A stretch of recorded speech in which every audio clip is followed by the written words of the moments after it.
7 अक्टूबर 2023 को जब हमास ने इजराइल पर अभी तक का सबसे बड़ा हमला किया था, उस वक्त ऐसा लग रहा था कि धीरे धीरे ये युद्ध पूरे मिडिल ईस्ट में फैल जाएगा और जॉर्डन, लेबनान समेत अन्य अरब देश इस युद्ध में कूद पड़ेंगे। लेकिन अमेरिका की कोशिशों की वजह से ऐसा हुआ नहीं।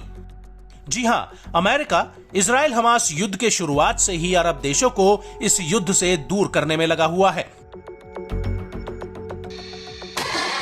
लेकिन इजराइल के पड़ोसी देश लेबनान से हिजबुल्लाह लगातार इजराइल पर गोला बारूद और मिसाइल दाग रहा है ताकि इजरायली सेना को गाजा में कमजोर किया जा सके और उसका ध्यान इजराइल लेबनान बॉर्डर पर लगा रहे।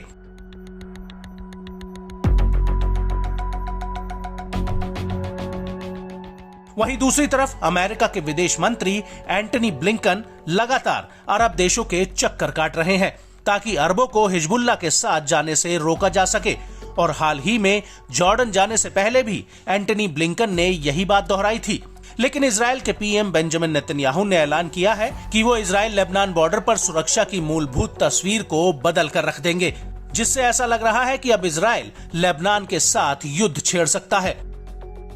लेकिन अगर ऐसा हुआ तो हालात क्या होंगे, इसको लेकर अमेरिका की डिफेंस इंटेलिजेंस यानी DIA ने एक खुफिया आकलन किया है और DIA की रिपोर्ट के आधार पर अमेरिकी अधिकारियों ने पीएम नेतन्याहू को अकेले में ये चेतावनी दी है कि लेबनान के साथ युद्ध ना छेड़ें, क्योंकि अगर ऐसा होता है तो इजराइल की सेना गाजा और लेबनान के मोर्चे पर कमजोर पड़ जाएगी और वो हिजबुल्लाह से युद्ध नहीं जीत सकती है। आपको बता दें कि अमेरिकी अखबार वॉशिंगटन पोस्ट ने इसको लेकर एक खबर छापी है जिसमें ये पूरा खुलासा हुआ है। रिपोर्ट में कहा गया है कि गाजा में हमास के खिलाफ और लेबनान में हिजबुल्लाह के खिलाफ दो मोर्चों पर इजराइल के लिए युद्ध जीतना मुश्किल हो जाएगा। अखबार ने अमेरिकी खुफिया विभाग के अधिकारियों और DIA की रिपोर्ट के हवाले से कहा है कि अगर ऐसा होता है तो इजरायली खुफिया एजेंसी DIA के गुप्त आकलन में पाया गया है कि इजरायली सेना के लिए युद्ध में सफल हो पाना मुश्किल होगा, क्योंकि गाजा में संघर्ष को देखते हुए इजरायल की सैन्य संपत्ति और संसाधन बहुत कम पड़ जाएंगे। आपको बता दें कि इजरायल की सेना संघर्ष के हालातों में रिजर्विस्ट पर निर्भर करती है और जब हमास के साथ युद्ध शुरू हुआ था तो IDF ने 3,60,000 रिजर्विस्ट की लामबंदी का ऐलान किया था।